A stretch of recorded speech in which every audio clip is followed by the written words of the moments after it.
umugambi w'Imana mu nama y'agakiza kwari ukugira ngo dusobanukirwe neza n'ibintu byose Imana yaduteganyirije kugira ngo tubone ubugingo buhoraho. Igihe umuntu yari akimara gukora icyaha, Kristo yabaye igitambo umuntu wese yagombaga kwishingikirizaho akazabona ubugingo buhoraho. Umugambi w'ubuturo bwera ni uko dukurwa mu cyaha, maze ishusho yo gukiranuka Adamu yanyazwe n'umwanzi tukongera kuyisubizwa na Kristo wanesheje. Ni nawo mugambi w'ubutumwa bwiza, ni nawo mugambi w'ibyigisho. Ariko kandi ubwo buryo abantu bagomba kubusobanukirwa buri munsi, ariko hakaba ibihe by'umwihariko mu mwaka bagusobanukirwa inama y'agakiza, uko Pasika yagomba kubasobanurira itangira ry'umurimo wo gucungura umuntu, kuzageza ubwo ejo tuziga icyigisho cya nyuma, wa muntu wacunguwe yinjiye mu bwami bw'Imana. Ibyo bintu no kubisobanukirwa ni ibintu by'ingenzi cyane. Imana yacu ihimbazwe. Dusenga Imana. Imana yacu, ni wowe dukesha byose, ni nawe udufitiye umugambi mwiza wo kuducyura mu bwami bwawe. Wifuje yuko uru rugendo turusobanukirwa, maze tukagenda dutera intambwe dushinga ikirenge aho dukwiye kugishinga muri iyi minsi iheruka. Twanejejwe n'ubuntu bwawe utugirira, wowe waduhaye amagambo y'ubugingo yo kudukiza. Izina ryawe rihimbazwe. None dore tuje imbere yawe muri uyu munsi wera w'isabato. Ahari haba hari umwe muri twebwe cyangwa nanjye umwigisha waba udatunganye mu maso yawe, ariko icyo Kristo abereyeho ku ntebe y'imbabazi, ntaruhuka no ku munsi w'isabato aba yiteguye yuko tuzana amasengesho yacu twihana tukababarirwa. None Mwami, tubabarire niba hari icyaha cyadutandukanyije nawe, kandi utunganye imitima yacu kugira ngo jyewe uvuga mpinduke umuyoboro wawe, n'abumva bakira ijambo ry'ubugingo bihindura imitima yacu. Turakwishimiye, twakiye umwuka w'Imana mu mitima yacu mu izina rya Yesu. Amen. Imana ihimbazwe. Tugeze ku cyigisho cya gatandatu, kandi nabonye rwose abantu b'Imana barakurikiye. Imana yacu ihabwa icyubahiro. Ndagira ngo mbabwire yuko iyi ni inzira y'ubugingo. Gusobanukirwa n'ibi byigisho ni ugusobanukirwa inzira y'Imana mu by'ukuri, ni ugusobanukirwa iby'ubugingo buhoraho, ni ugusobanukirwa icyo Imana idushakaho. Ni amahirwe aruta andi mahirwe yose. Ijambo ry'Imana noneho riduhamiriza yuko iyo turi kwiga iri jambo tuba turi kurya ku bibabi by'igiti cy'ubugingo. Izina ry'Imana yacu rihimbazwe. Tugiye rero kwiga icyigisho cya gatandatu kivuga ngo umunsi mukuru w'impongano, umurimo umutambyi mukuru akorera ahera cyane, n'imyitwarire y'iteraniro kuri uwo munsi. Umunsi mukuru w'impongano, umurimo umutambyi mukuru akorera ahera cyane, n'imyitwarire y'iteraniro kuri uwo munsi.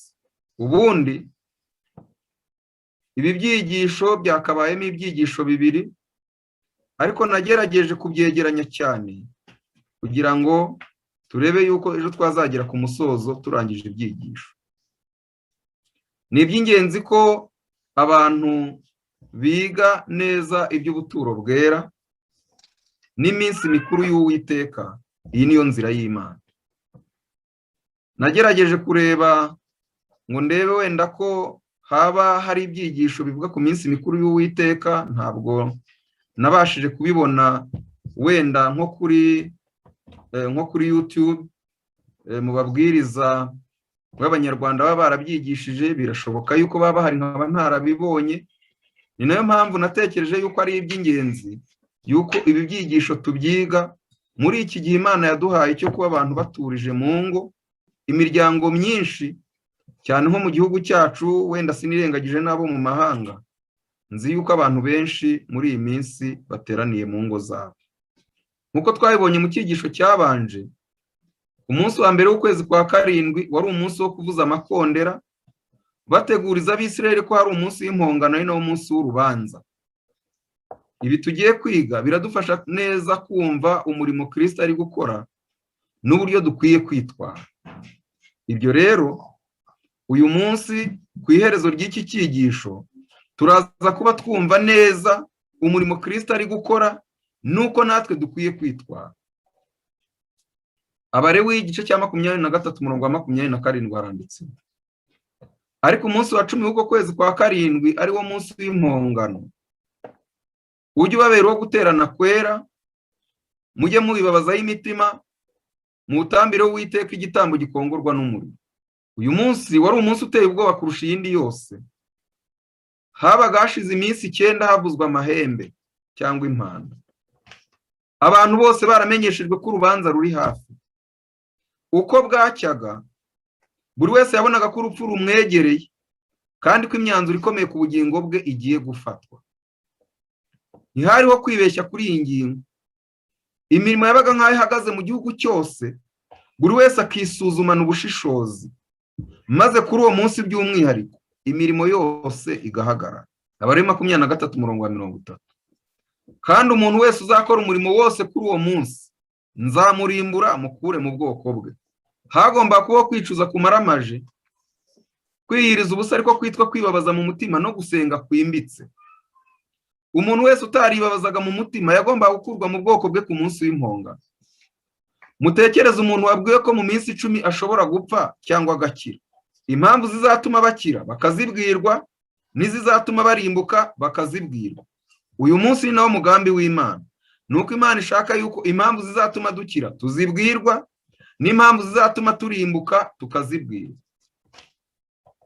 Ntabwo Imana itungurana, ntabwo urubanza rw'Imana rushobora kubaho ukuri kutari kwagera ku muntu wese ngo yifatire umwanzuro. Abalewi 23 umurongo wa 28 kugera 30. Ntimukagire umurimo wose mukora kuri uwo munsi w'impongano muhongererwaho imbere y'Uwiteka Imana yanyu. Umuntu wese utazibabaza umutima kuri uwo munsi azakurwe mu bwoko bwe, kandi umuntu wese uzakora umurimo wose kuri uwo munsi nzamurimbura mukure mu bwoko bwe. Aya ni amagambo yavuzwe n'Uwiteka. N'uyu munsi Abayuda baracyubahiriza uyu munsi witwa Yom Kippur. Nubwo umuyuda yaba yari asanzwe nta kintu yitaho, uyu munsi ahagarika imirimo akibabaza mu mutima. Nubwo ibyo bakora ari umuhango badasobanukiwe n'icyo usobanura muri iki gihe, ariko ibyo bintu barabyubahiriza uyu munsi. Abaturanye n'Abayahudi mu bihugu by'amahanga, ndabizi neza yuko ibi bintu mubizi cyane. Umunsi wa Yom Kippur uba ari umunsi uteye ubwoba. Uyu munsi kandi hatambwaga ibitambo bitandukanye, kandi umutambyi niwe wabanzaga kwitambira igitambo. Umutambyi mukuru niwe agomba kubanza kwitambirira, agatambirira inzu ye, akabona kujya gukora uwo murimo nawe yejejwe.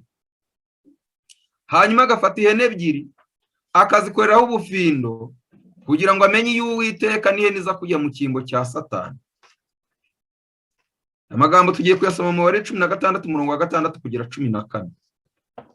Mujye mubona yuko njya nkunda gusoma imirongo myinshi ikurikirana, kuko mba ngira ngo hatagira ikintu dusimbuka, nibura buri kintu cyose, kuko tuba twiga mu buryo bw'amateka, buri ngingo yose tuyumve uko yanditse. Aroni amurike cya kimasa cyo kwitambirira ibyaha, yihongerane n'inzu ye, maze ajyane za hene zombi azishyira imbere y'Uwiteka ku muryango w'ihema ry'ibonaniro. Aroni afindira izo hene zombi, icyo afindisha kimwe y'Uwiteka, ikindi cyerekana iyo koherwa. Aroni amurike ihene ifindiwe kuba iy'Uwiteka, ayitambeho igitambo gitambirwa ibyaha, maze yafindiwe koherwa ishyirwa imbere y'Uwiteka ari nzima, ngo ihongererweho ibyaha, yohererezwe mu butayu koherwa. Aroni amurike cya kimasa cyo kwitambirira ibyaha, yihongererane n'inzu ye, abikira icyo kimasa yitambirira ibyaha. Yenda icyotera cyuzuza amakara yaka akuye ku gicaniro cy'imbere y'Uwiteka, n'imibavu isekuye cyane yuzuye amashyi, abijyane hirya ya wa mwenda ukingiriza ahera cyane, iyo mibavu ayishyiriye kuri uwo muriro imbere y'Uwiteka, uwo mubavu umere nk'igicu gikingiriza intebe y'ihongerero iri hejuru y'ibihamya adapfa. Kandi yende ku maraso ya cya kimasa, ayaminjagiza urutoki ku ntebe y'ihongerero mu ruhande rw'iburasirazuba, kandi n'imbere y'intebe y'ihongerero ayaminjagiza urutoki 7. Tugiye kugaruka rero ku bufindo bwakorerwaga ku ihene ebyiri. Abalewi 16 umurongo wa 8. Aroni afindiriza ihene zombi, icyo afindisha kimwe cyerekana iy'Uwiteka, ikindi cyerekana iyo koherwa. Tugiye kwibaza ikibazo gikurikira: umutambyi yamenyaga ubushake bw'Imana mu buhe buryo? Nagiye ngerageza kwibaza ibibazo nzi neza yuko abantu bakunda kubaza cyangwa se bakwifuza kubaza. Umutambyi yamenyaga ubushake bw'Imana mu buhe buryo? Icya mbere, ntaho byari byanditse, ikintu kidafite aho cyanditse mu mategeko, kandi kikaba gikeneyeho yuko umutambyi asobanukirwa n'ibyo bintu. Hari harashyizweho uburyo tugiye gusoma bwitwa Urimu na Tumimu. Abakurambere n'abahanuzi paje 233 isura ya 5 haranditse: iburyo n'ibumoso bw'umwambaro wo ku gituza hari amabuye 2 manini abengerana cyane. Ayo mabuye yitwaga Urimu na Tumimu. Ayo mabuye ni Imana yamenyekanishirizagamo ubushake bwayo ibinyujije ku mutambyi mukuru. Iyo babazaga Uwiteka ibibazo bikeneye gufatirwa umwanzuro, umucyo wagotaga ibuye ry'iburyo cyari ikimenyetso cy'uko Imana ibyemeye. Ariko iyo igicu kijimye cyatwikiraga ibuye ry'ibumoso, icyo cyari igihamya cy'uko Imana itabyemeye. Uburyo bw'Imana butandukanye n'ubw'abantu.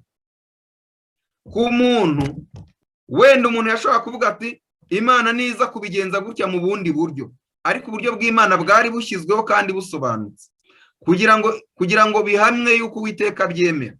Hagombaga kuboneka umucyo kuri Urimu.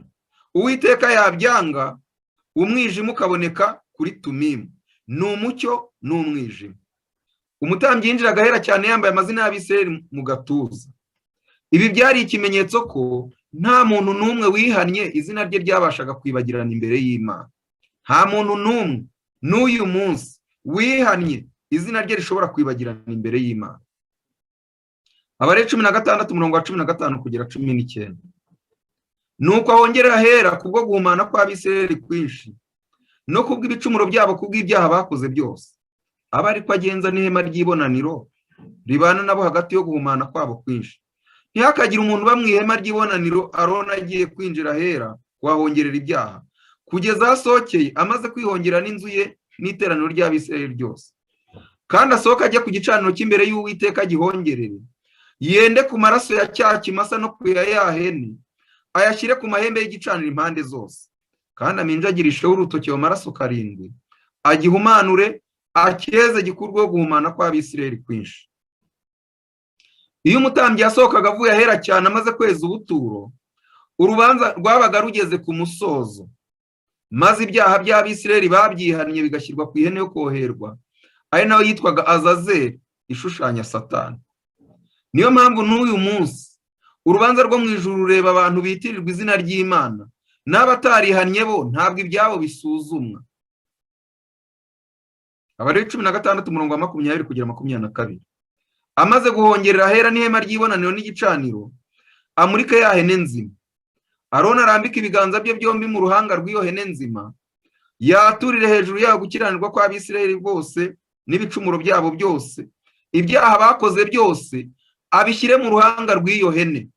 Ayiha umuntu witeguriye ibyo ngo ayijyane mu butayu. Iyo hene igihe hatagira abantu, yikoreye gukiranirwa kwabo kose, uwo muntu ayirekurire mu butayu.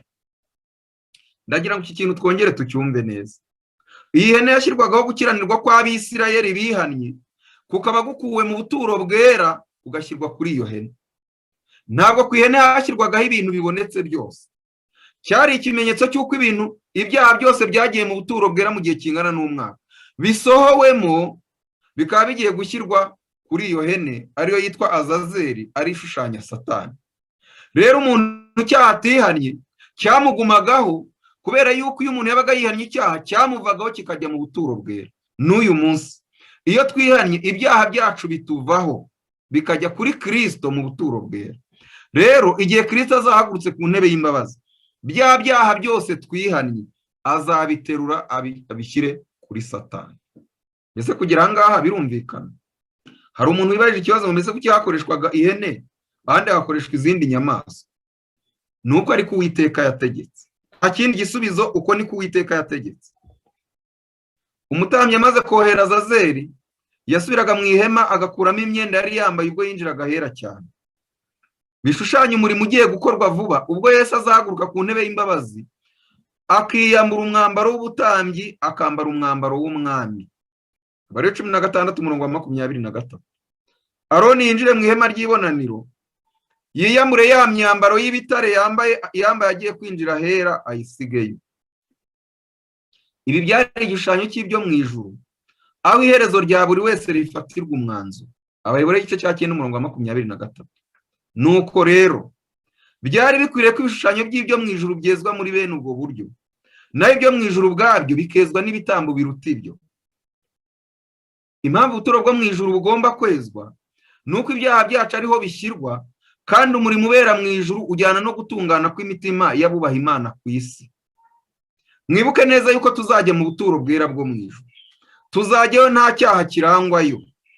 Rero ubuturo bugomba kwezwa kugira ngo inzira tugomba kunyuramo, ibirori byitegurwe mu ijuru, tujye mu ijuru nta cyaha kikirangwayo.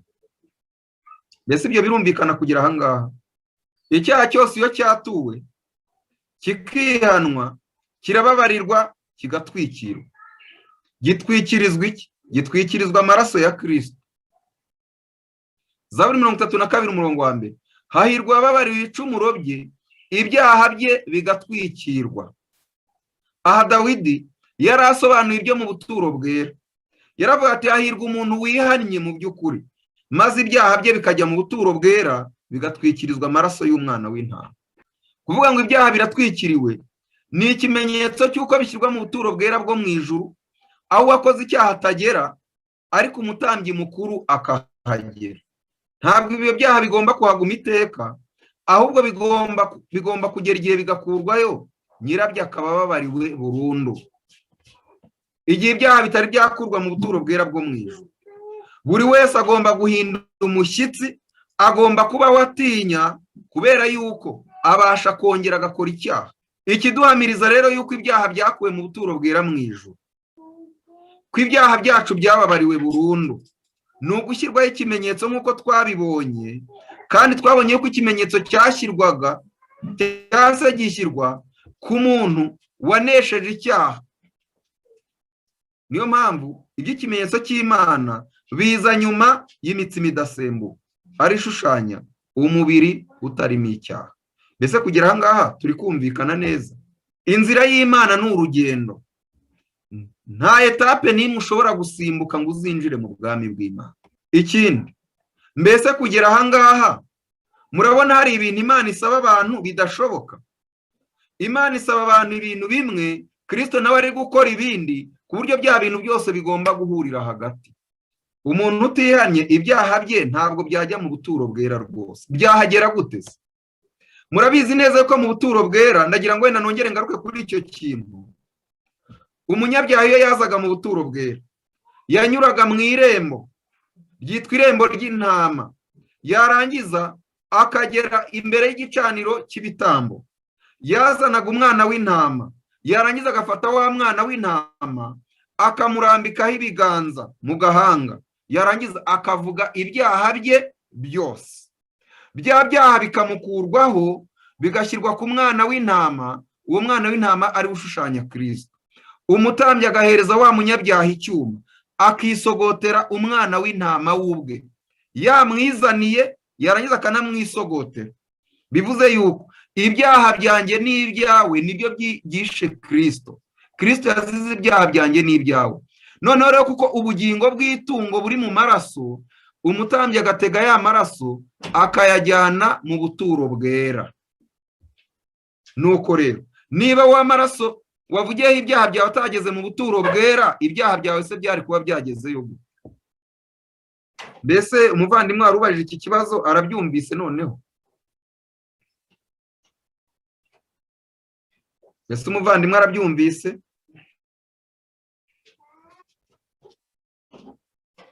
naza kumbwira ko atabyumvise ndaza kubisubiramo. Ntabwo ibyo byaha bigomba kuhaguma iteka, ahubwo bigomba kugera igihe bigakurwayo, nyirabyo akaba ababariwe burundu. Uko niko rero rimwe mu mwaka ku munsi wa 10 w'ukwezi kwa karindwi ibyaha byose byagombaga gukurwa mu buturo bwera, maze umunyabyaha akaba ababariwe rwose.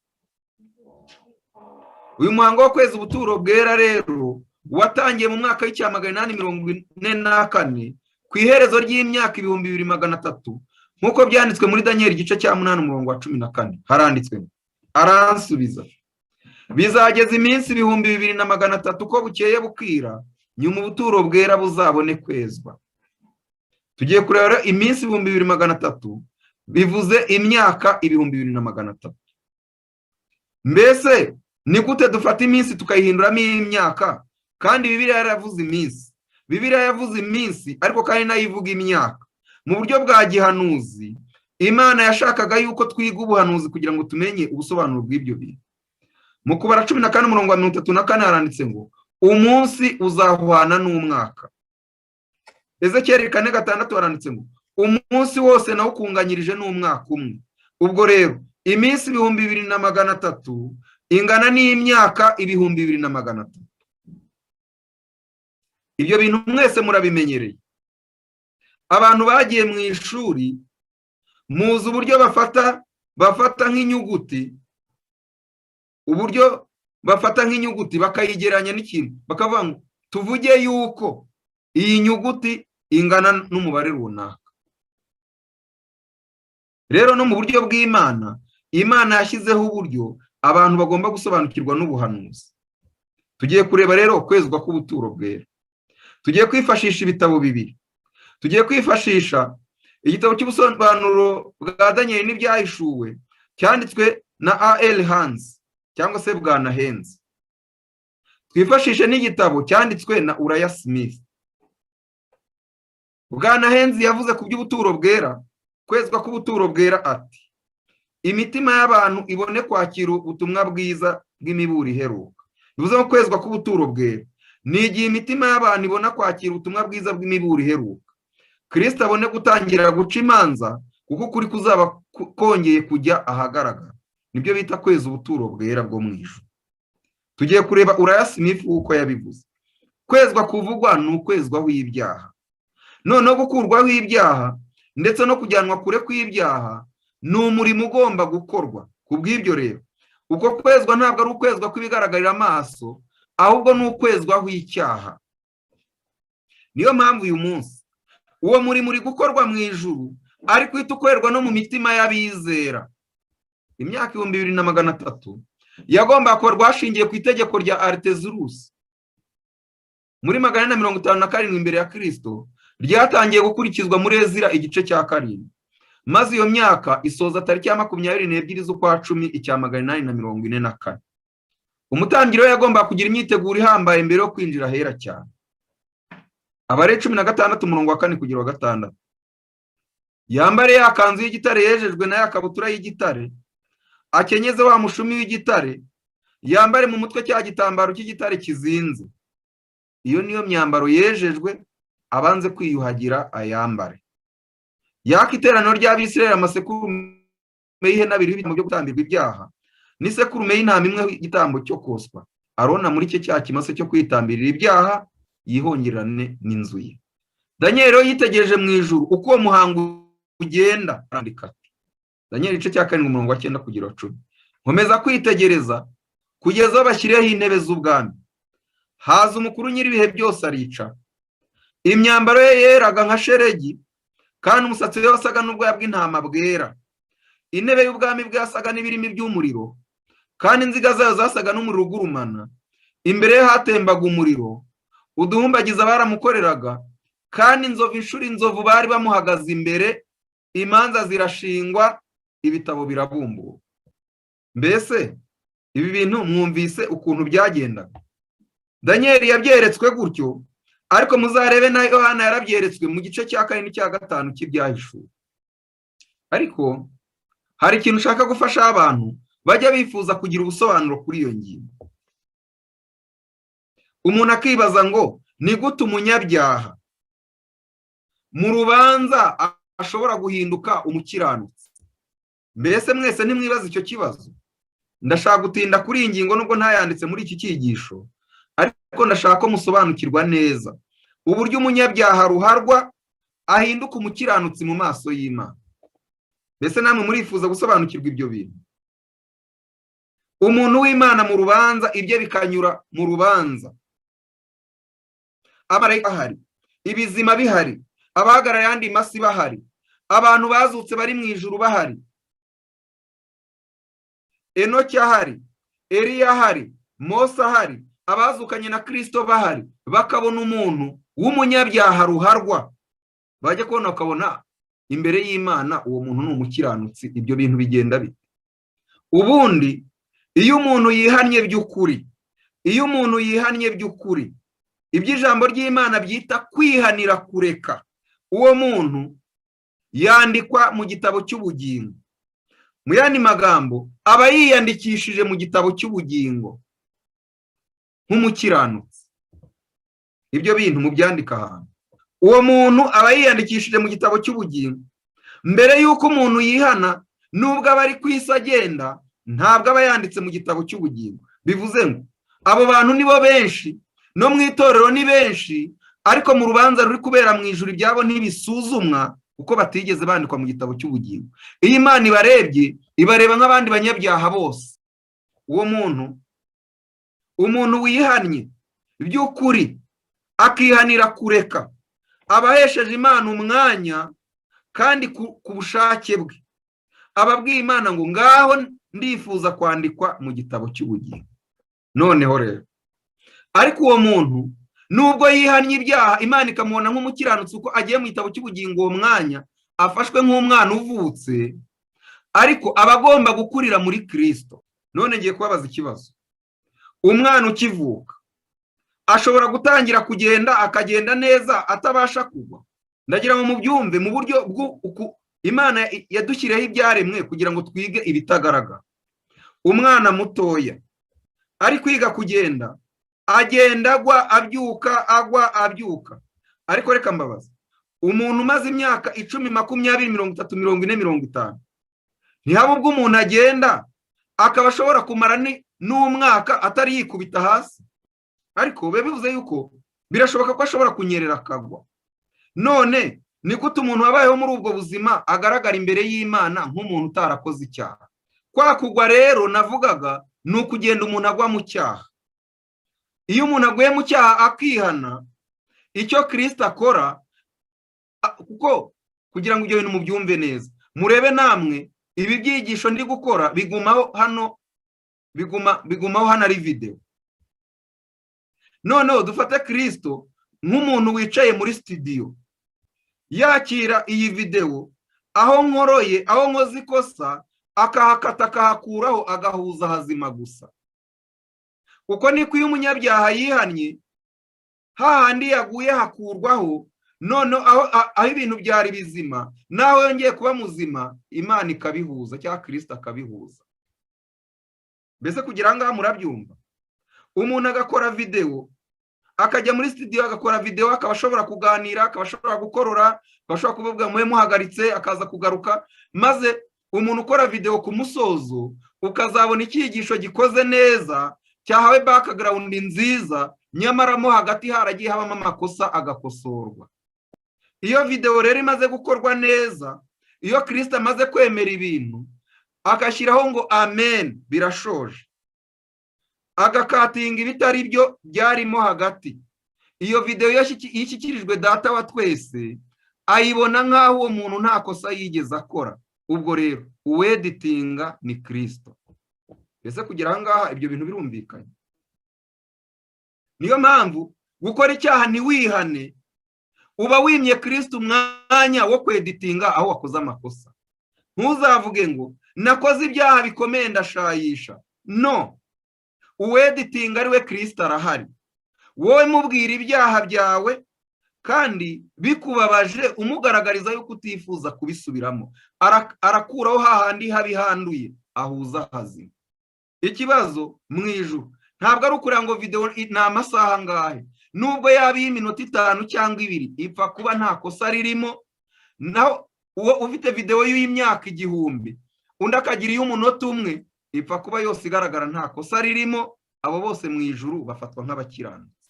Ariko nuko abantu batigeze bakora icyaha, ahubwo nuko Kristo ahari kugira ngo agende akuramo hari amakosa maze ahuza hazima. Ntekereza yuko ibintu mu byumba rwose.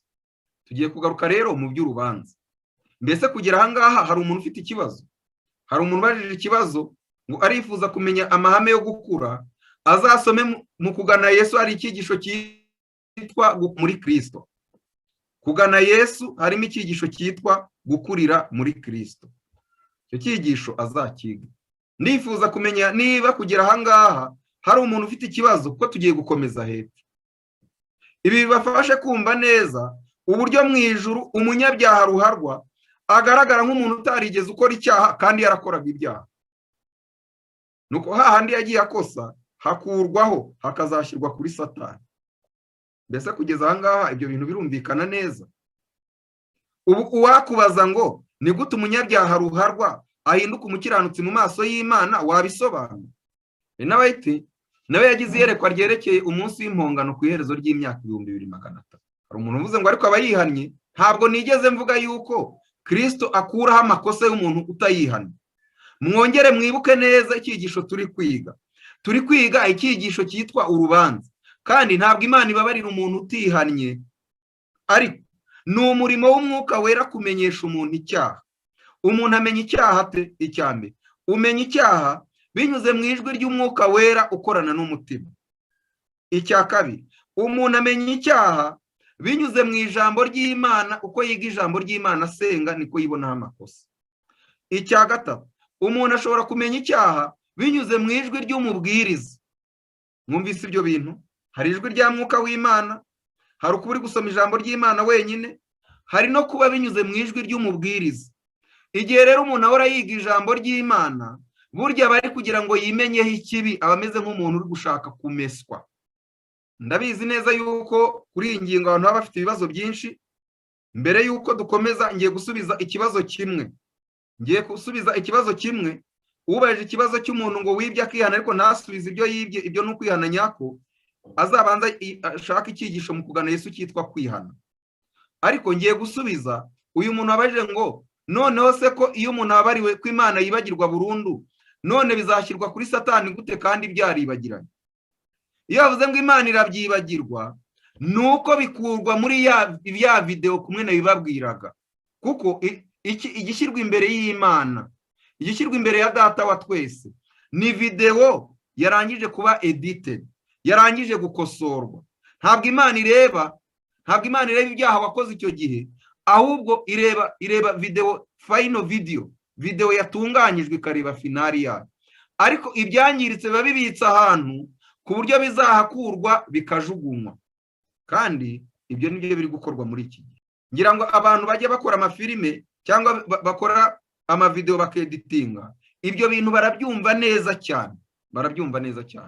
Mu nyandiko z'ibanze page 64 haranditse, abantu murekeraho kubaza ibibazo mubibike noneho.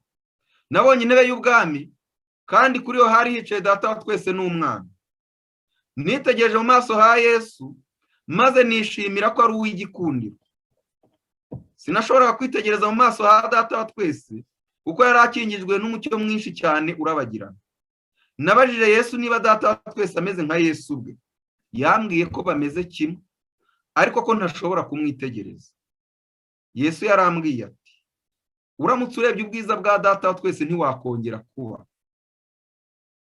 Imbere y'intebe y'ubwami nahabonye ishyanga ry'abategereje kugaruka kwa Yesu, hari mu itorero n'ab'isi. Ubwo rero mbese mu bategereje kugaruka kwa Yesu harimo abantu banga, harimo amatsinda anga y'abategereje kugaruka kwa Yesu. Ndabasabye, ndabizi neza ko ibi bintu ni ibintu bimaze igihe biteza impagarara no mu itorero, aho umubwiriza yigisha icyigisho bigateza impaka. Ariko ubu tugiye kureba ibyanditswe bivuga iki. Imbere y'intebe y'ubwami nabonye ishyanga ry'abategereje kugaruka kwa Yesu, abategereje kugaruka kwa Yesu ni bande? Abategereje kugaruka kwa Yesu ni bande? None muri aba bantu ijambo ry'Imana ritubwiye yuko harimo imigabane ingahe? Harimo imigabane ibiri. Uwuhe n'uwuhe? Ndashaka yuko mubyiyandikira aha ngaha. Mbese aha hantu mwahabonye harimo imigabane ibiri, hari mu itorero hakaba n'ab'isi, nyamara abo bantu bakaba bari mu itorero uyu munsi rigaragara. Mwumve rero iby'aya matsinda. Ubu ni igihe abantu bose basabwa gusobanukirwa itorero. Ni igihe umuntu wese asabwa gusobanukirwa itorero binyuze mu kwiga ijambo ry'Imana neza no gusenga, adashingiye ku bitekerezo n'ibyo abona, ahubwo ashingiye ku cyo ijambo ry'Imana rivuga. Imbere y'intebe y'ubwami nabonye ishyanga ry'abategereje kugaruka kwa Yesu. Hari mu itorero n'ab'isi. Nabonye amatsinda abiri. Rimwe ryacaga bugufi imbere y'iyo ntebe y'ubwami ribyishimiye cyane, mu gihe irindi tsinda ryahagararaga ritabyishimiye habe no kubyitaho. Kandi ayo matsinda abiri ari hehe?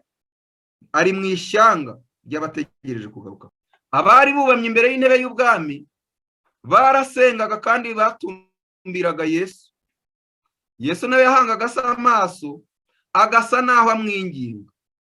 Umucyo wava kuri Data wa twese ukajya ku Mwana, kandi ukava ku Mwana werekeza kuri rya tsinda ryasengaga, cyangwa se werekeza ku itorero. Mbese ibyo si ibintu byumvikana? Bantu b'Imana, ndabinginze nkomeje, ndifuza yuko ibi bintu byumvikana neza. Ntabwo nifuza yuko hari umuntu uzafata iki cyigisho ngo agicemo ibice, acyumvikanishe nabi uko ntacyigishije.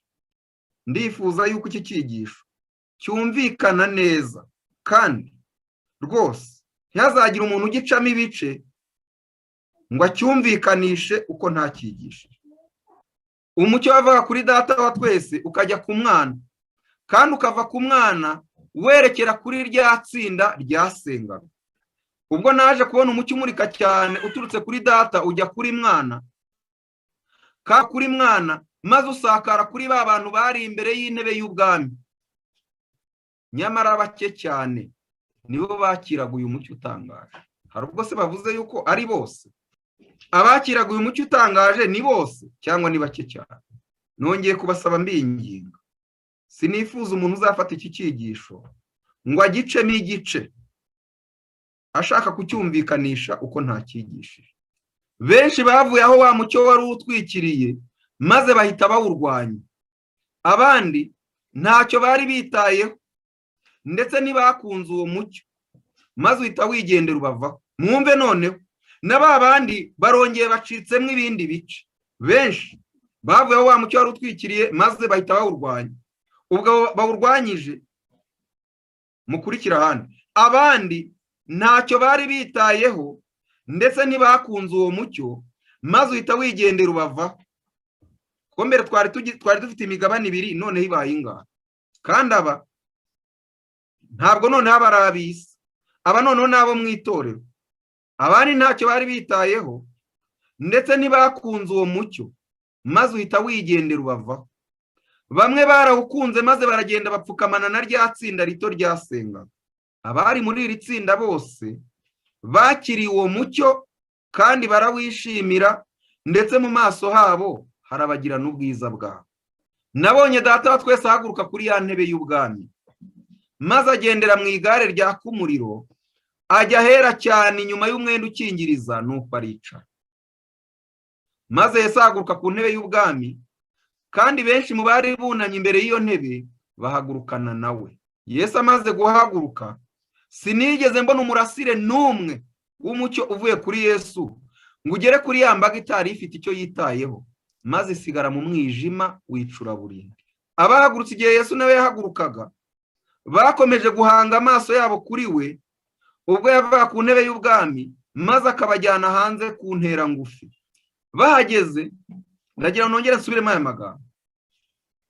Yesu amaze guhaguruka, sinigeze mbona n'umurasire umwe w'umucyo uvuye kuri Yesu ngo ugere kuri ya mbaga itari ifite icyo yitayeho, maze isigara mu mwijima w'icuraburindi. Abahagurutse igihe Yesu nawe yahagurukaga bakomeje guhanga amaso yabo kuri we ubwo yavaga ku ntebe y'ubwami, mwumva aya magambo akurikira, maze akabajyana hanze ku ntera ngufi. Bahageze Yesu yazamuye ukuboko kwe kw'iburyo, maze twumva ijwi rye ryiza rivuga riti, mutegereze hano, ngiye kwa data guhabwa ubwami, ntimwanduze imyambaro yanyu, kandi mu kanya gato cyane nzagaruka mvuye mu bukwe maze mbajyane iwanjye. Nuko igare rigoswe n'igicu, rifite inziga zimeze nk'umuriro ugurumana, rikikijwe n'abamarayika riza aho Yesu yari ari. Yesu yuriye iryo gare, maze rimujyana ahera cyane, ari naho data wa twese yari yicaye. Aho niho nabonye Yesu, umutambyi mukuru ukomeye cyane, ahagaze imbere ya data. Ku nshunda z'ikanzu ye hari inzogera n'igisingo gitukura. Abahagurukanye na Yesu bashoboraga gushyira ibyiringiro byabo kuri we aho yari ari ahera cyane, kandi bagasenga bagira bati, data duhe mwuka wawe. Bagisenga batyo, Yesu yabahumekeragaho mwuka wera, kandi muri uko guhumeka harimo umucyo, imbaraga, urukundo rwinshi, ibyishimo n'amahoro. Mwumvire irindi tsinda. Itsinda rya mbere, rimwe Yesu yajyanye hanze, yarangiza akaribwira ati, nimube mutegereje gato, ngiye guhabwa ubwami. Maze bakamukurikiza amaso kubwo kwizera, bayahanze ahera cyane aho yari asanze data wa twese. Bakomeje gusenga, bagisenga abahumekeramo mwuka wera. Ubwo bahawe iki? Umwuka wera. Icya kabiri, muri uko guhumeka harimo umucyo, harimo imbaraga, harimo urukundo rwinshi, harimo ibyishimo n'amahoro. Ariko mwumve irindi tsinda, naryo ryarasengaga. Nahindukije amaso, ndeba rya tsinda ry'abantu bari bagipfukamye imbere ya ntebe y'ubwami. Ntibigeze bamenya ko Yesu yayivuyeho. Satani yaraje agira iruhande rwa ya ntebe, maze agerageza gukomeza gukora umurimo nk'uw'Imana. Ngiye kubabaza ikibazo, aya magambo ni amagambo y'umuntu cyangwa ni amagambo yandikishijwe umwuka w'Imana? Ntibigeze bamenya ko Yesu yayivuyeho. Satani yaraje agira iruhande rwa ya ntebe, maze agerageza gukomeza gukora umurimo nk'uw'Imana. Nabonye ba bandi bubura amaso, bareba kuri ya ntebe ya cyami, maze barasenga bati, data duha umwuka wawe. Nibwo Satani yabahumekeyeho umwuka mubi, muri wo harimo umucyo n'imbaraga nyinshi. Kandi umucyo bivuga ibyanditswe byera. Aba bantu bari bafite ibyanditswe byera bavuga n'imbaraga nyinshi, nyamara ntiharimo urukundo nyakuri, ntiharimo ibyishimo, ntiharimo n'amahoro. Umugambi wa Satani wari uwo gukomeza kubafatira mu gushukwa kwe, ndetse no gusubiza inyuma no kuriganya abana b'Imana. Mwongere mwibuke ko turi kwiga icyigisho cy'urubanza. Buri wese yisuzume. Nongeye kubasaba ikintu, umuntu uzagerageza gufata iyi video akayikatamo uduce, nk'uko nabonye abantu batangiye kugenda babigenza, amenye neza yuko iki cyigisho gikwiye kumvikana cyose kidakaswe mu duce duce. Daniel aha yagaragazaga ko intebe yaho yari iri ishyirwa ahandi, bivuze ko data twese yavuye ahera yinjira ahera cyane, kandi na Kristo nuko. Hari umuntu ubajije ikibazo nifuza yuko nacyo ngikomerezaho, ubajije ngo mumfashe, ngo ese tubihuje n'icyigisho twize cya Pentekote ko aribwo umwuka wera yamanutse, hano ni ikihe gihe Yesu yahawe ubwami asubiye mu ijuru, cyangwa ni mu cya 844? Mwibuke neza yuko ibi bintu turi kwiga, Yesu yinjiye ahera cyane mu cya 844. Iyi ni ishusho igaragaza umurimo Kristo ari gukorera mu buturo bwera ahera cyane. Ibi rero birebana n'abiki gihe, kubera yuko turacyari mu munsi w'imponga. Imibereho dufite uyu munsi igomba kubihuza neza n'ibi turi kwiga. Ibi ni ibitureba nona, ariko kubera yuko icyigisho nticyarangira, ibibazo bikomeje kubazwa, ku musozo w'iki cyigisho nzaboherereza iyi nyandiko none nayihurije hamwe, uhereye ku cyigisho cya mbere ukageza ku cya nyuma. Muzumva abantu benshi bavuga ngo ubuturo bwera ntibwabaye, bababwira yuko mu ijuru nta hera na hera cyane hahaba. Ariko mwitondere ubwenge bwa kimuntu iyo bwatangiye kwinjira mu byanditswe bye. Igihe Mose yahabwaga igishushanyo cy'ubuturo bwera, yarebye mu ijuru ahabwa icyo gishushanyo. Uko niko Danieli yabyeretswe, uko niko Yohana yabyeretswe, uko niko umwuka w'ubuhanuzi avuga Elina White yabyeretswe, ariko mbere ya Elina White niko Hiram Edison yabibonye.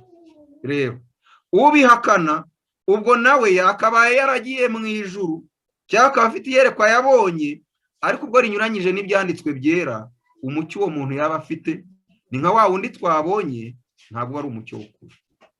Daniel yagaragaza ko intebe yavuyeho yari ishyirwa ahandi, bivuze ko data wa twese yavuye ahera yinjira ahera cyane, kandi na Kristo nuko ndareba maze mbona mu kirere cyari hejuru y'umutwe w'abakerubi hari igisa n'ibuye rya safiro rimeze nk'intebe y'ubwami. Maze Uwiteka abwira uwambaye imyambaro y'ibitara, genda ujya hagati y'inziga zikaraga munsi y'umukerubi. Inziga bivuga amapine. Maze amashyi yawe yombi uyuza amakara y'ibishirira ukuye hagati y'abakerubi uyanyanyagize hejuru y'umurwa. Nuko ajyamo ndeba, abakerubi bari bahagaze mu ruhande rw'iburyo rw'inzu igihe uwo muntu yinjiraga, maze igicu cyuzura mu gikari. Nuko ubwiza bw'Uwiteka burazamuka, bukerubi buhagarara mu muryango w'inzu, maze inzu yuzuramo ivu, urugo narwo rwuzuramo kurabagirana k'Uwiteka. Ndashaka ko tuvuga aya magambo nk'abantu biga ubuturo bwe. Ijambo rivuga ngo nuko ubwiza bw'Uwiteka burazamuka, buva ku mukerubi, buhagarara mu muryango w'inzu, maze inzu yuzuramo igicu, urugo narwo rwuzuramo kurabagirana k'ubwiza bw'Uwiteka.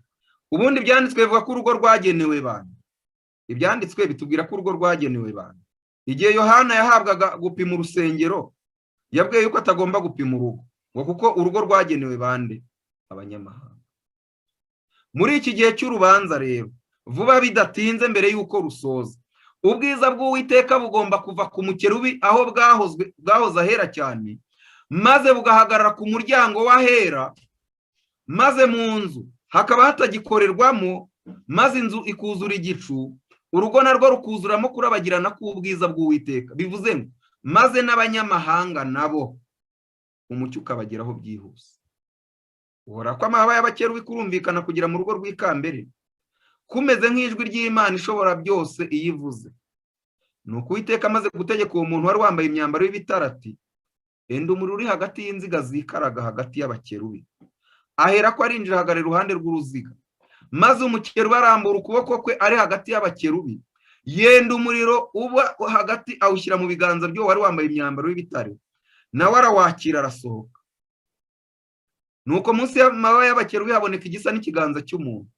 Maze ndebye mbona inziga enye ziri iruhande rw'abakerubi, uruziga rumwe ruri iruhande rw'umukerubi, urundi ruziga ruri iruhande rw'undi mukerubi, kandi izo nziga zasaga na tarushishi. Kandi uko zari zimeze uko ari enye zarasaga, bimeze nk'aho uruziga rumwe runyura mu rundi ruziga. Iyo zagendaga mu mpande zazo enye, zikagenda zitagoragora. Iyo bavuze ngo uruziga rumwe rwanyuraga mu rundi ruziga, muzarebe utwaye imodoka utagiye gukata, ipine imwe inyura mu yindi. Bivuze ngo ntabwo bagendaga bagoragora, bivuze ngo ntabwo bakataga, bagendaga umujyo umwe. Bivuze ngo intebe y'Imana ni intebe imuvinga, ni intebe ifite amapine. Rero bivuze ngo ntabwo ngo iyo ntebe ishobora kuva ahera ngo ijya ahera cyane, kandi ibyanditswe bitugaragaza ko hari inziga kandi zigenda umujyo umwe. Ubwo waba ushatse kuvuga yuko ijambo ry'Imana ari ikinyoma, ubwo waba uhakanye ubuhanuzi bw'ibyanditswe byera.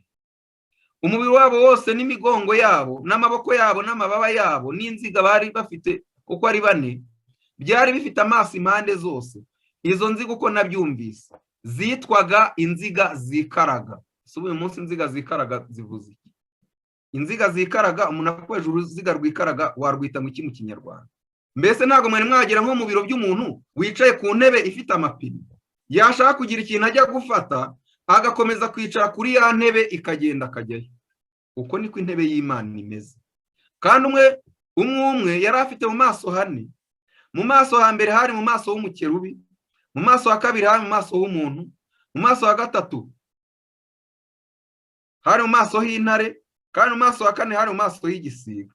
Ibi ngibi turi kubyigira iki? turi kureba uburyo intebe y'Imana yavuye ahera ijya ahera cyane, kandi iyo abakerubi bagendaga inziga zagendaga iruhande rwabo, iyo abakerubi baramburaga amababa yabo bagira ngo baguruke bave ku isi, inziga nazo ntizabavaga iruhande, iyo bahagararaga nazo zarahagararaga, batumbagira zigatumbagirana nabo, kuko umwuka w'icyo kizima wari muri zo. Nuko ubwiza bw'Uwiteka buhera ko buva mu muryango w'inzu buhagarara ku bakerubi. Noneho bishoje, buvuye mu muryango w'inzu, ubwiza bw'Uwiteka bugize gute? Bugiye kwigendera, maze abakerubi barambura amababa yabo batumbagira imbere yanjye bava mu isi, kandi n'inziga zari iruhande rwabo, maze bahagarara ku rugi rw'irembo ry'inzu y'Uwiteka ryerekeye iburasirazuba, kandi ubwiza bw'Imana ya Isirayeli bwari hejuru yabo. Abo nibo cya kizima nabonye kiri munsi y'Imana ya Isirayeli ku mugezi Kebari. Mwongere mufungure neza Ezekiyeli igice cya 10. Ezekiyeli igice cya 10. Ezekiyeli igice cya 10. Abantu mukurikiye mufate Bibiliya zanyu. Mbese muri Ezekiyeli igice cya 10, titire yaho cyangwa se umutwe waho witwa ngo iki? Abantu mufate Bibiliya zanyu mumbwire umutwe wa Ezekiyeli igice cya 10 handitse ngo iki? Ubwiza bw'Imana buva hehe? Ku rusengero. Ubwiza bw'Imana buva ku rusengero. Murebe, mushyireho isomo ryo muri Ezekiyeli igice cya 10 umurongo wa 18 ndetse n'uwa 19, kuko ibintu by'Imana ni gake gake, ni gake gake. Mbere twabonye ubwiza bw'Imana burahera cyane, burahavuye buhagaze ku muryango, buvuye ku muryango buragiye, buvuye ku rusengero. Noneho hagire utwandikira Ezekiyeli 11 umurongo wa 23. Ezekiyeli 11 umurongo wa 23. Ezekiyeli 11 umurongo wa 23. Nuko ubwiza bw'Uwiteka burazamuka buva mu murwa hagati. Hagati hehe? Muri Yerusalemu hari urusengero rw'Imana. Buhagarara ku musozi uri mu ruhande rw'iburasirazuba rw'umurwa. Ubwo bwiza noneho bwavuye ku rusengero, buvuye no mu murwa, bwigendeye hehe? Ku musozi. Ibintu by'urubanza rw'Imana mwe kuzabikinisha, kubera yuko ejo tuziga neza imiterere y'urubanza rubera mu ijuru. Ibyo abantu bakerensa bagomba gusuzuma neza niba bubatse ku rufatiro koko. Ingabo zo mu ijuru zitabarika zari zihari ngo zihamye icyo gikorwa. Ibyeshuwe 20:12-13. Mbona bapfuye abakomeye n'aboroheje bahagaze imbere y'iyo ntebe. Nuko ibitabo birabumburwa, kandi n'ikindi gitabo kirabumburwa, aricyo gitabo cy'ubugingo. Ngiye kubabaza ikibazo. Abapfuye abakomeye n'aboroheje bahagaze imbere y'intebe, ibitabo bikabumburwa, mbese abapfuye bashobora guhagarara imbere y'intebe y'imanza? Ndifuza ko iki kintu mugisubiza, uko biraza kudufasha kumva ibiri munsi. Mbona bapfuye abakomeye n'aboroheje bahagaze imbere y'intebe y'imanza. Hari umuntu ushubije ngo abapfuye guhagarara? Nibyo, ariko nta hantu wari wajya, ntabwo urubanza ruba abantu bazutse. Oya, nta hantu mwari mwajya umuntu yarapfuye ugasanga bari kureba video, ariko musanga munabibona no kuri YouTube n'ahandi, ukabona abantu bari kureba video umuntu wapfuye ameze nk'uriho. None se mukanya igihe nababwiraga ibya video n'ukuntu iby'umuntu mu ijuru babyeditinga, ntabwo ubwo mwabyumva. Mbona bapfuye abakomeye n'aboroheje bahagaze imbere y'iyo ntebe, nuko ibitabo birabumburwa, kandi n'ikindi gitabo kirabumburwa, aricyo gitabo cy'ubugingo. Abapfuye bacirwa imanza z'ibyanditswe muri ibyo bitabo zikwiriye ibyo bakoze. Inyanja igarura abapfuye bo muri yo, urupfu n'ikuzimu bigarura abapfuye bo muri ibyo, bacirwa imanza zikwiriye ibyo umuntu wese yakoze. Ndagira ngo ibintu mubyumve neza, ntabwo ari aba bantu bapfuye bazajya mu ijuru gucirwa urubanza, ahubwo ibyo bakoze, video y'imibereho yabo yose mu ijuru igize gute? Irahari. Hari amagambo ntashyizemo hano, ariko hari icyo nshaka kubabaza kugira ngo numve yuko mwakurikiye. Tubonye neza yuko urubanza rw'abapfuye ruciwe, kandi imanza z'abapfuye zatangiye gucibwa ku itariki 22 z'ukwa 10/844, Kristo yinjiye ahera cyane gutangira umurimo w'urubanza. none ngiye kubabaza ikibazo, imanza kuba ariho zizatangira ryari? Nubwo ntabishyizemo aha, mu kanya gato ndi kwitegura kuza aha, narindi kubitekereza, ndavuga nti ariko icyo kintu ndashaka kuza kukibaza abantu, kubera yuko niyigishaho igice biraza gusoza hari ikintu cy'ingenzi abantu badasobanukiwe. Imanza z'abakiriho zaratangiye, zizatangira. Iyo bavuze imanza bivuze gufata umwanzuro, ntabwo ari ukugenzura, kuko kugenzura abantu bagenzurwa buri munsi. Hari umuntu ushubije ngo iz'abapfuye zirangiye. Iz'abapfuye zizarangira ryari? Iz'abariho zitangire ryari? Mbese byaratangiye cyangwa bizatangira? Kugenzura byo biba buri munsi, urubanza rugenzura, ariko imyanzuro ifatwa ryari? Hari umuntu ushyizeho itegeko ry'icyumweru, aha ngaho ni mumpe igihamya muri Bibiliya. Kuko buri ngingo yose y'ibyo twizera igomba gusuzumwa, ikemezwa kugira ngo ihamywe ko ari iby'ukuri. Nimutange igihamya muri Bibiliya gihamya rwose yuko, kuko nanjye ibyo muvuze ndabyemera, ko imanza kuba ariho gufatwa imyanzuro bizaba ku itegeko ry'icyumweru. Ni ugufata imyanzuro y'ibisuzumwa muri iyi minsi. Kuri uwo munsi nibwo imanza kuba ariho zigomba gutangira, kandi zihereye mu itorero ryacu, itorero ry'Imana, abadivantisite b'umunsi wa karindwi. None ni ikihe gihamye muri Bibiliya? Yego, Ibyahishuwe 14 umurongo wa 9 kugera 11. Nimufungure iryo somo. Urakoze cyane. Ibyahishuwe igice cya 14 umurongo wa 9 kugera 11. Haranditse ngo, marayika wundi wa gatatu akurikira avuga ijwi rirenga ati, umuntu naramya ya nyamaswa n'igishushanyo cyayo. Nongeye kubabaza, uwapfuye araramya, uwapfuye araramya. Niba uwapfuye ataramya rero, ubwo abazima bagiye gusuzumirwa mu ijambo ryitwa kuramya. Umuntu naramya ya nyamaswa n'igishushanyo cyayo, agashyirwaho ikimenyetso cyayo. Ikimenyetso cy'inyamaswa ni ikihe? Mu ruhanga rwe cyangwa ku kiganza. Uwo ni uzanywa ku nzoga ariyo mujinya w'Imana yiteguye idafunguwemo amazi. Urubanza rugize gute? Ruraciwe. Ubu ibyacu bisuzumwa buri munsi, ariko imyitwarire yacu ya buri munsi izahamywa n'umwanzuro wa nyuma, kandi uwo mwanzuro nta muntu uzifatisha umwanzuro kubwe, ahubwo uko agenda atera intambwe buhoro buhoro, kuko Imana nidutera gukunda no gukora ibyo yishimiye. Umuntu azafashwa n'Imana gufata umwanzuro ukakaye abandi batinye, kubera ko yagendanye n'Imana nka Enoki umunsi ku wundi. Mbese ibyo mwabyumvise? Ndashaka kumenya uko iyi ngingo yumvikanye. Muramenye hatagira uwibeshya ngo ananirwe gutera intambwe imureba umunsi ku wundi, ngo yibwire ngo itegeko ry'icyumweru niritangazwa, kuko ibyo bintu twabyize igihe kinini, tuzafata imyanzuro runaka. Ngiye kubabaza ikibazo, ni imyanzuro ingahe tusigaye twemeranyaho n'abatizera kandi twarayigishije igihe kinini? Ugira ngo se nuko tuba tutabona ko ibyo bintu atari byo, ariko imbaraga ziduhesha gufata iyo myanzuro ntazo, kuko twanze kugendana n'Imana umunsi ku wundi. Ndashaka kumenya niba kugeza aho ngaho ibi bintu byumvikana. Mbese icyigisho cy'urubanza kiri kumvikana neza? Ngaho nimwitegereze iyo shusho. Data twese yicaye ku ntebe yo guca urubanza. Abamarayika bari aho, kuko nibo bazanaga raporo zanditswe mu gitabo. None ibyo bazanye bigiye gushyirwa ku mugaragaro mu rubanza kugira ngo bifatirwe umwanzuro. Ibitabo birabumbuka, ariko hari ikindi kintu cyatumye Daniel atangara cyane akitaho, aricyo tugiye kureba.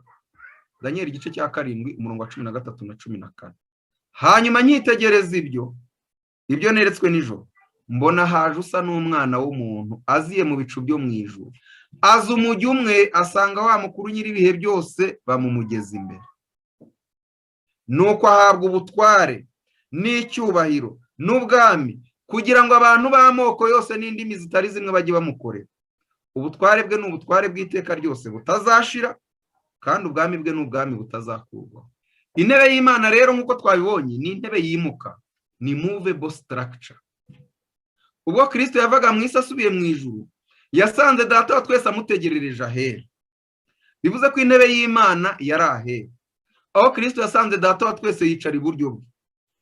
Ariko Daniyeli ntabwo yabonye data wa twese yimuka wenyine, yabonye na Kristo yimuka ndetse n'intebe irimuka kuko yari ifite amapine.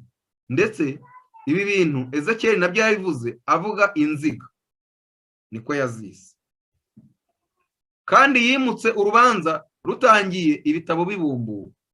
Uko umutambyi mukuru ku isi yinjiraga ahera cyane hari intebe y'imbabazi akahurira n'Imana, niko na Kristo yinjiye ahera cyane asanga data wa twese, maze igishushanyo gihura n'uwo cyashushanyaga. Umutambyi mukuru mu isi yinjiraga ahera afite amazina y'Abisirayeli mu gituza.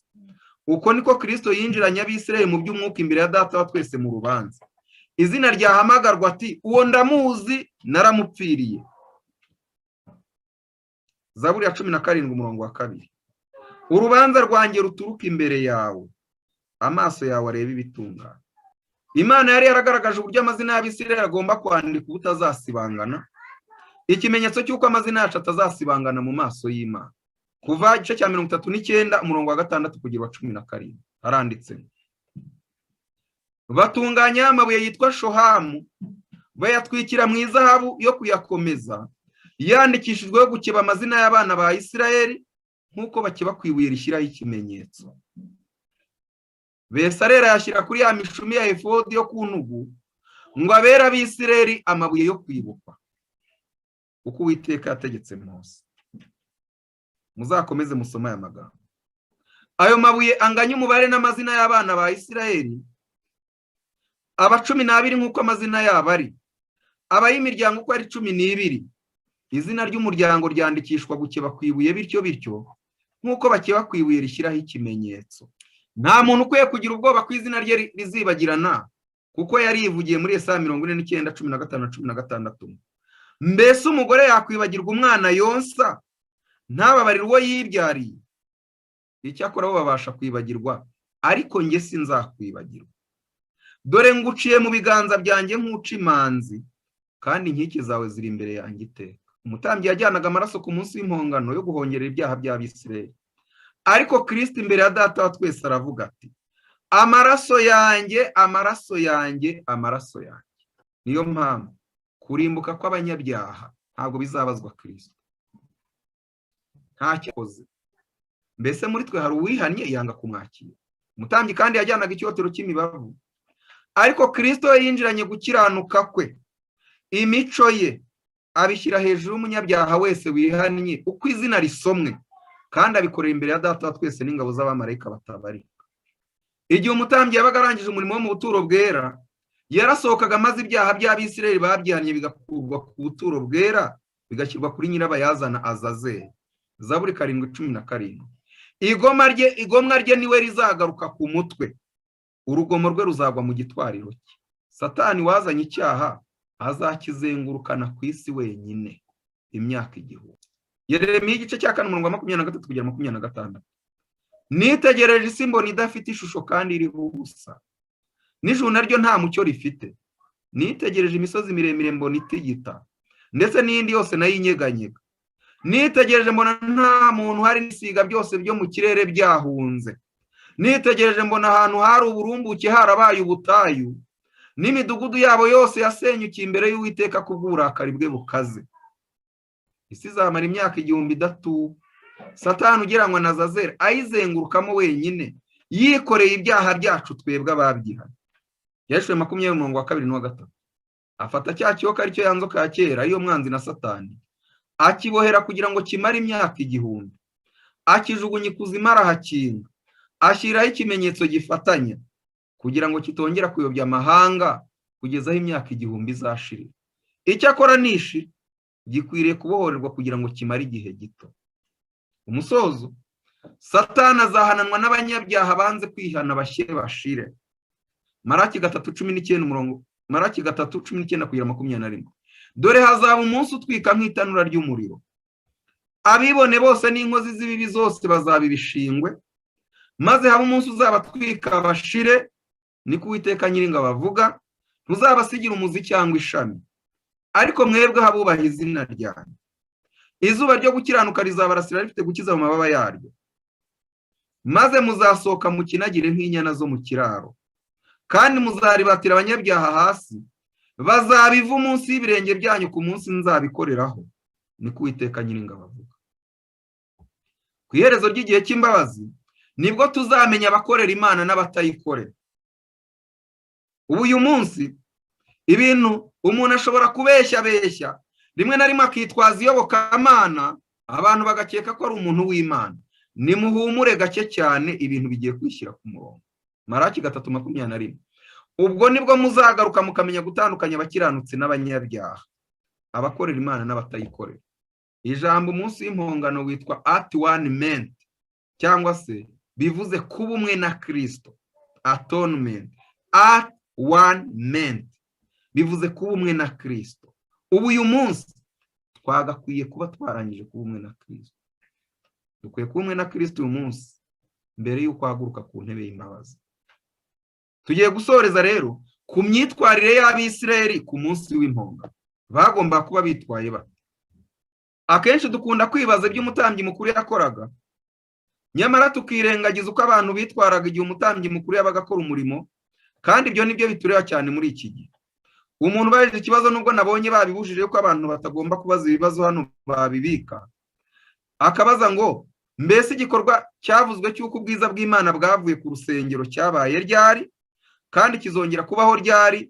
Ibihamya bivuga iki? Igihamya cyanditse muri Ezekiyeli igice cya 8, uzasoma igice cyose uzabona ibyanditswemo, bizagusobanurira igihe ubwiza bw'Imana urusengero. Akenshi dukunda kwibaza ibyo umutambyi mukuru yakoraga, nyamara tukirengagiza uko abatambyi bitwaraga igihe umutambyi mukuru yabaga akora umurimo, kandi ibyo nibyo bitureba cyane muri iki gihe.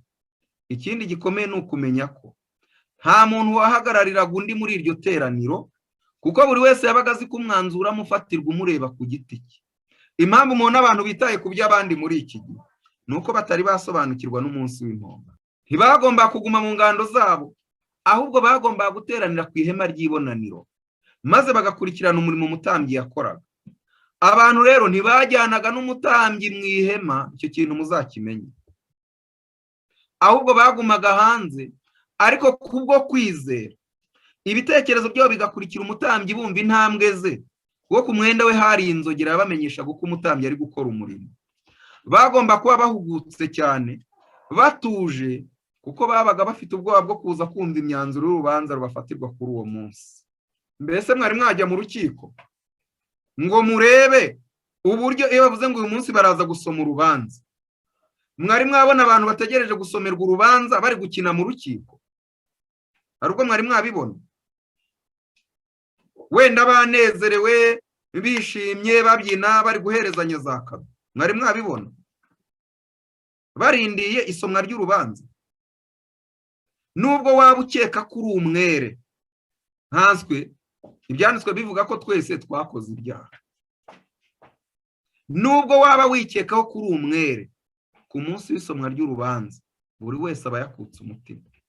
Umurimo umutambyi yakoreraga hanze ushushanya umurimo Kristo yakoze hano ku isi, ariko umurimo wakorewe ahera n'ukorerwa ahera cyane ushushanya umurimo umutambyi yakoreraga mu ihema. Abantu rero bagomba gukurikirana umutambyi ahera kubwo kwizera, kuko ntibahabonaga. Niyo mpamvu yagendaga yambaye inzogera nk'uko twabibonye hejuru, kugira ngo rubanda bumve intambwe ze. None se natwe tugomba kwegera ubuturo ngo twumve umutambyi akora umurimo we ahera cyane?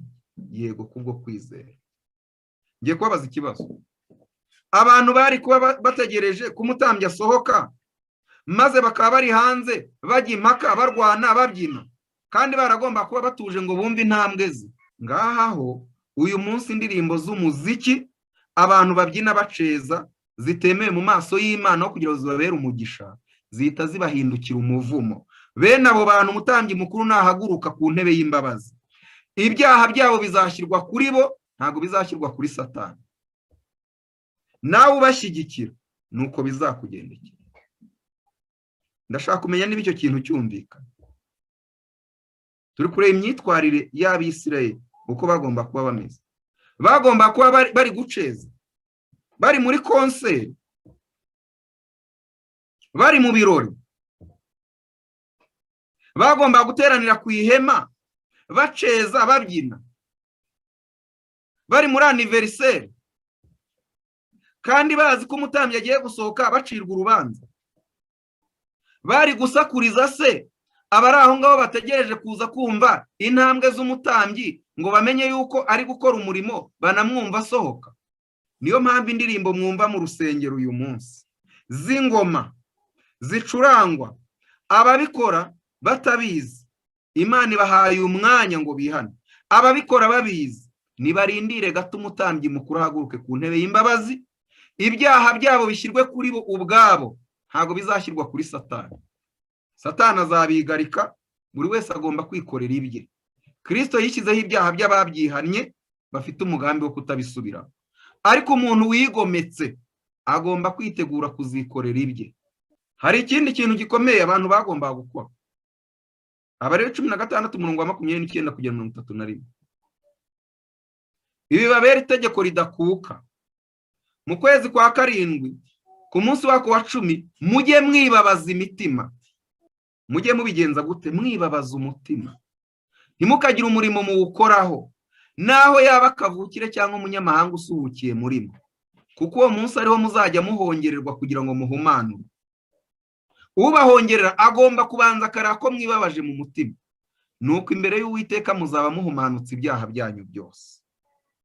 Uwo munsi ujye ubabera isabato yo kuruhuka, mujye muwibabarizaho imitima, iryo ni itegeko ridakuka. Abarebe 23 umurongo wa 27 kugera 29.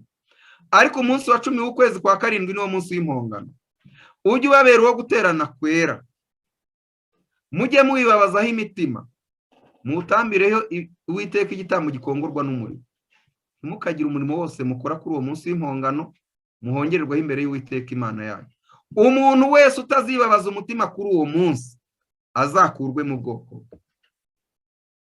Buriya abantu baramutse bafite umugambi wo kwihana, bagasobanukirwa n'umurimo w'urubanza, benshi n'indirimbo bamaze kuririmba ziri kuri YouTube bazisi, bagasigara basaba Imana imbabazi z'abantu barangije kuzinjiza mu bwenge bwabo n'abarangije kuzidownloadinga bakazibika ahandi. Ibyo Kristo akabyishyiraho. Naho ubundi uyu munsi buri wese arasabwa kwisuzuma ubwe atuje, akareka urusaku. Iri jambo ryitwa kwibabaza mu mutima rigaragaza kwemera icyaha, kwatura, kwihana. Ibyo byose bigakorwa dusaba Imana ko yaduha gutsinda icyaha mu mibereho yacu. Nyamara kukwiriza ntibivuze ko abantu bagomba kureka kurya uhereye mu mwaka w'844, ahubwo dore icyo bivuze. Muri Medical Ministry page 283 haranditse ngo kwiyiriza ubusanyakuri kugirwa inama abantu bose ni ukureka ifunguro ryose ririmo ibikabura mubiri, maze tugakoresha ifunguro ryoroheje Imana yatanze ku bwinshi. Ni bangahe abadivantiste b'umunsi wa karindwi buri gihe ku ifunguro ryabo ku meza baba bari kurya kandi bakanywa ibikabura mubiri? Abo ngabo nibisuzume neza. Imana yaduhaye rengera ubuzima, Imana yaduhaye inama ku mirire n'ibyo kurya. Nibatisuzuma ngo bafate umwanzuro nona ubu tuvugana, nibatisuzuma ngo bafate umwanzuro nona ubu tuvugana, vuba bidatinze umutambyi mukuru agiye guhaguruka. Natanahaguruka kandi ibi byorezo by'indwara ntabwo uzi ko biragusiga. Kwiyiriza ubusanyakuri kugirwa inama abantu bose ni ukureka ifunguro ryose ririmo ibikabura mubiri, maze tugakoresha ifunguro ryoroheje Imana yatanze ku bwinshi. Abantu bakwiriye gutekereza gake ku byo kurya no kunywa bishira, ahubwo bagatekereza ku mafunguro azahoraho iteka yo mu ijuru. Uko niko kubaho nyakuri kuri mu bunararibonye bw'idini. Umubare munini w'abantu ku meza yabo hariho inyama, ku meza yabo hariho icyayi, ku meza yabo hariho ikawa, ku meza yabo hariho urusenda, ku meza yabo hariho isukari. Ibyo bintu byose ni mu bisuzume neza. Turi mu gihe cyo kwibabaza, kandi uko kwibabaza ari no kukwiriza ubusanyakuri tubonye ko ari ukureka ifunguro ririmo ibikabura mubiri. Ibi bizadufasha kugira ubwenge buhugutse. Umubare munini w'abantu ntabwo bumva ibyanditswe byera. Bitewe n'iki? Bitewe n'uko barangije kwangiza ubwonko, buzaho igihu burangirika. Niyo mpamvu umwigisha ashobora kwigisha icyigisho umwuka w'Imana yamuyoboye ngo agihe abantu kubera ko turi mu gihe cy'isuzuma rubanza. Undi muntu agahaguruka akamagana ibyo bintu akabitesha agaciro. Inama ku mirire n'ibyo kurya paje 5. Tugeze ku nkengero z'igihe giteye ubwoba. Niyo mpamvu dukwiye gusobanukirwa no kwiriza ubusa k'Umukiza. Uwo mubabaro w'indengakamere Kristo yihanganiye niwo waduha ikigereranyo cy'ububi bw'iryo rari ridafite gitangira. Urugero rwe rutwereka ko ibyiringiro byacu byo kubona ubugingo buhoraho bishingiye mu kureka irari no kwifuza kwacu bikagengwa n'ubushake bw'Imana. Kuki abantu basabwaga kwiyiriza ubusa uwo munsi? Kwari ukugira ngo intekerezo zabo n'ubwenge bwabo bukore neza, bakurikirana umurimo umutambyi yakoreraga ahera cyane. Inama ku mirire paje 154. Igihe Imana yari imaze gusobanurira abantu ko turi mu gihe cy'urubanza kandi ko dukwiye gusobanukirwa umurimo umutambyi wacu mukuru ari gukorera ahera cyane, yatanze umucyo wa temperance mu mwaka w'863 nyuma yiyerekwa ku buturo bwera. Impamvu nyamukuru Imana yatanze uwo mucyo wo kwirinda si ukugira ngo tugire amagara mazima gusa, kuko nibyo abantu benshi bahaye intekerezo, ahubwo icy'ingenzi ni ukugira ngo dusobanukirwe n'umurimo ukomeye Kristo akorera ahera cyane, maze dukire indwara y'icyaha twitegura guhagararana nawe kubwo kwizera. Yesaya 58:6-7. Ahubwo kwiyiriza ubusa nshima nuko mwajya mubohora abantu ingoyi z'urugomo, mugahambura imigozi y'uburetwa, mukarenganura abarengana, kandi mugaca iby'agahato byose, kandi ukarekura ugatanga ibyo kurya byawe, ukagaburira abashonje, ukazana abakene bameneshejwe ukabashyira mu nzu yawe. Wabona uwambaye ubusa ukamwambika, ntiwirengagize bene wabo. Tugomba kugira imirimo twigomwa kugira ngo tubashe kwegera ubuturo bwera, kuko hari imirimo myinshi ituma nta n'umwanya na muto tugiraho gusenga no gutekereza ku mirimo ikomeye y'Imana ngo dutumbire Kristo. Abayobora 12:22-24. Ahubwo mwegereye umusozi wa Siyoni n'urembo rw'Imana ihoraho, ari rwo Yerusalemu yo mu ijuru, kandi mwegereye iteraniro ry'abamarayika batabarika n'itorero ry'abana b'imfura banditswe mu ijuru. Mwegereye n'Imana umucamanza bose n'imyuka y'abakiranutsi batunganijwe rwose. Mwegereye na Yesu umuhuza w'isezerano rishya. Mwegereye n'amaraso aminjagirwa avuga ibyiza kurusha ayabere. Muzatekereze ko ijuru riri kure yawe, turaryegereye cyane. Umugambi wo kweza ubuturo bwera bwo mu ijuru ugomba guhuzwa no kweza ubuturo bwera ari bwo mibiri, imitima n'ubwenge byacu bigahanagurwaho icyaha. Yeremiya 31:33. Ariko isezerano nzasezerana n'inzu ya Isirayeli hanyuma y'iyo minsi ngiye, niko Uwiteka avuga ngo, nzashyira amategeko yanjye mu nda yabo, kandi mu mitima yabo niho nzayandika. Nzaba Imana yabo, nabo bazaba ubwoko bwanjye. Ubwo bimeze bityo muri iki gihe cy'ishungura, umutambyi wacu yenda gusoza umurimo dukorera ahera cyane, ninde uzahagarara adatsinzwe? Byeshuwe 6:17. Ninde ubasha guhagarara adatsinzwe? Abantu bazatsinda bakabasha guhagarara badatsinzwe, Bibiliya yagaragaje ko ari abazashyirwaho ikimenyetso cy'Imana ihoraho, kandi ibyo twabibonye mu cyigisho twakoze imbere. Maraki 3:2-3. Ninde uzabasha kwihangana ku munsi wo kuza kwe? Kandi ninde uzahagarara ubwo azaboneka?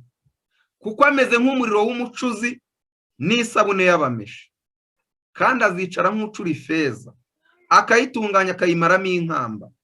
Azatunganya abahungu ba Lewi, abacenchure nk'uko bacenshura izahabu n'ifeza, maze bazatura amaturo y'Uwiteka bakiranutse. Gucenshura nk'uko bacenshura ifeza nibyo bita ishungura. Ishungura ry'Imana rigomba kubaho rigacenshura rwose. None aya magambo avuze iki? Yo muri Yoweri 2:15-17. Muvugirize impanda i Siyoni, mutegeke kwiyiriza ubusa, mugire iteraniro ryera, muteranye abantu mweze iteraniro, muteranye abakuru n'abana n'abakiri ku ibere. Umukwe nasohoke mu nzu ye, n'umugeni mu nzu yarongorewemo. Ibyaha ni muntu no. Abatambyi bakorera Uwiteka nibaririre hagati y'umuryango w'urusengero n'igicaniro.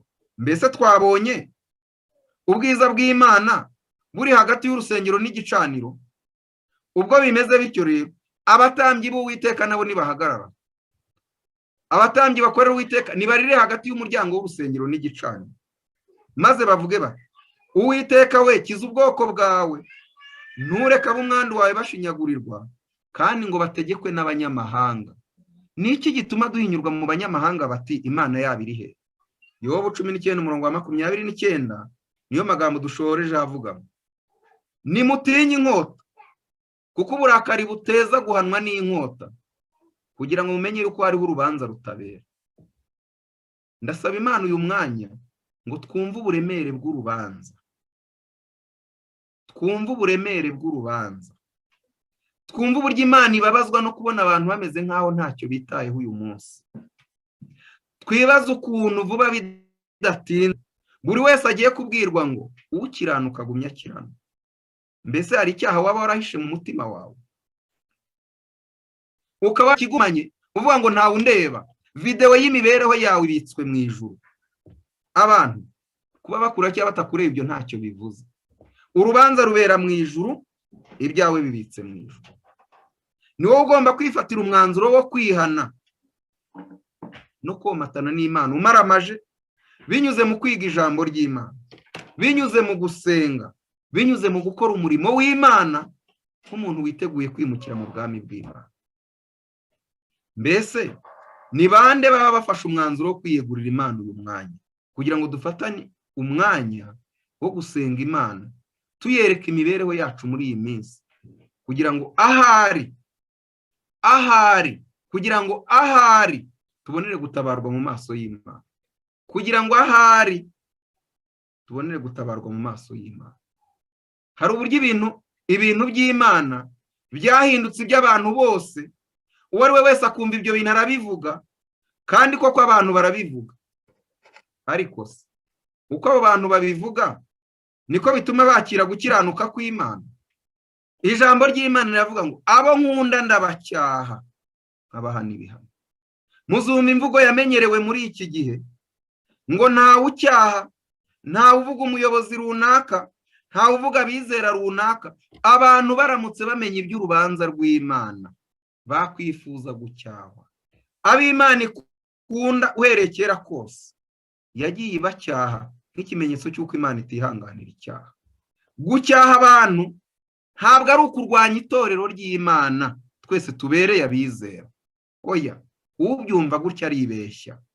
Imvugo ikoreshwa iyo umuntu avuga iby'urubanza, abantu bagahaguruka bakavuga ngo uriya mwigisha arwanya itorero ry'Imana.